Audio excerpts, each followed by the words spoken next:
Dan dengan mengucap Bismillahirrahmanirrahim, saya luncurkan Core Values ASN berakhlak dan Employer Branding ASN bangga melayani bangsa.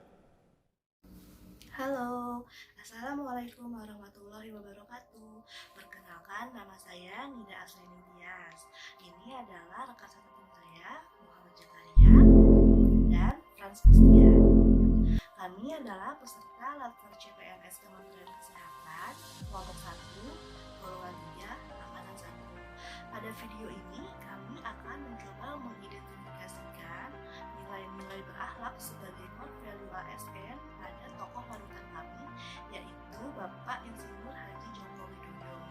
Silakan simak videonya ya. Terima kasih. Berorientasi pelayanan. Pada tahun 2017, Presiden Joko Widodo memulai proyek pembangunan Bendungan Bener sebagai proyek strategis nasional.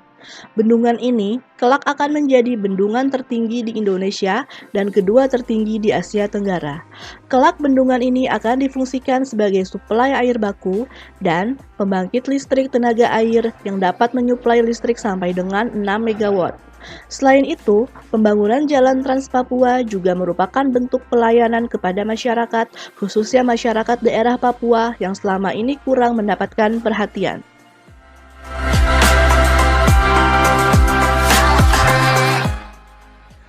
Akuntabel. Presiden Joko Widodo mengesahkan PP Nomor 94 Tahun 2021 tentang disiplin PNS yang di dalamnya terdapat beberapa pasal. Hal ini dapat dicontohkan pada tahun 2017, Kahiyang Ayu Putri kedua Presiden Joko Widodo mengikuti seleksi calon pegawai negeri sipil dan tidak lolos. Ia bangga jika anaknya berlaku jujur, dan ia pun tidak melakukan kecurangan dengan membantu anaknya. Jokowi menyebutkan anaknya ada yang tidak lulus seleksi CPNS. Hal itu berawal ketika Jokowi mengatakan proses seleksi aparatur sipil negara di era pemerintahannya sudah berjalan transparan dan akuntabel. Beliau sangat transparan dalam hal ini. Presiden Joko Widodo menerapkan nilai akuntabel dalam melaksanakan tugas dengan jujur, bertanggung jawab, cermat, serta disiplin dan berintegritas tinggi. Kompeten. Pada tahun 2021, Indonesia memegang keketuaan dan presidensi G20 sekaligus menjadi tuan rumah, di mana Presiden Joko Widodo sebagai presidensi KTT G20.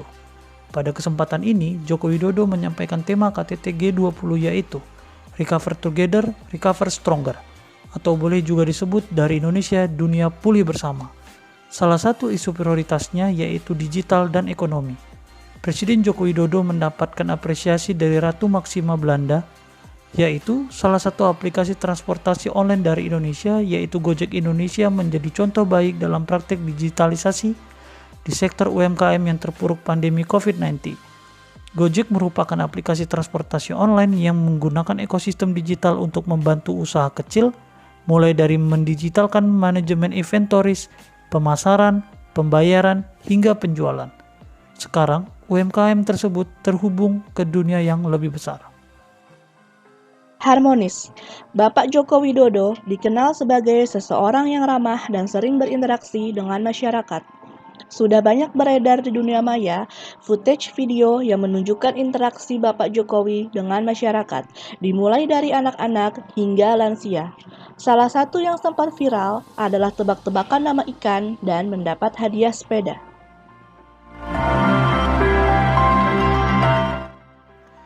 Loyal. Setiap tanggal 10 November di Makam Taman Pahlawan Kalibata diperingati Hari Pahlawan.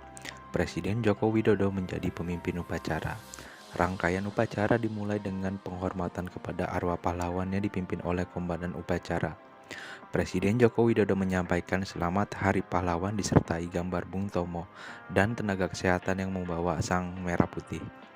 Presiden menyebutkan bahwa ujian zaman tidak berkurang tapi bangsa Indonesia makin kokoh bagaikan karang.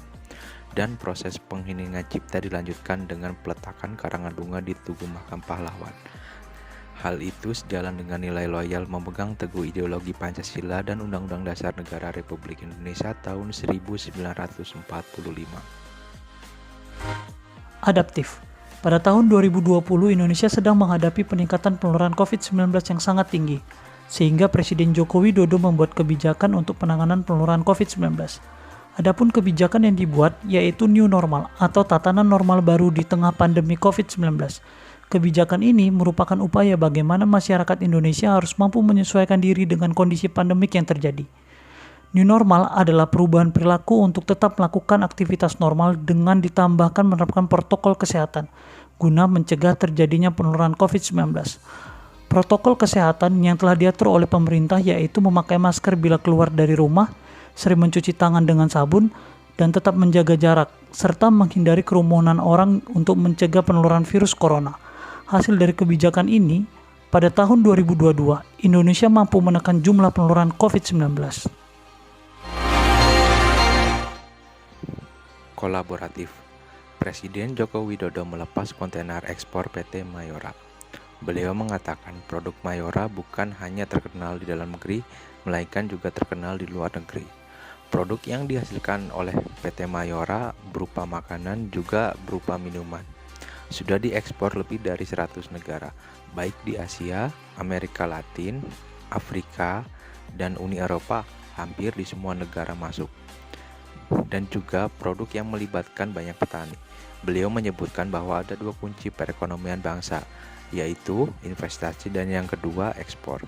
Dalam hal ini juga Presiden Joko Widodo menetapkan nilai kolaboratif yang ini memberi kesempatan kepada berbagai pihak untuk berkontribusi dan terbuka untuk bekerja sama memberikan nilai tambah. Inilah yang dapat kami sampaikan mengenai tokoh bangsa Bapak Presiden Joko Widodo yang berkaitan dengan nilai berakhlak. Bagi pegawai negeri sipil, beliau adalah sosok yang patut kita teladani.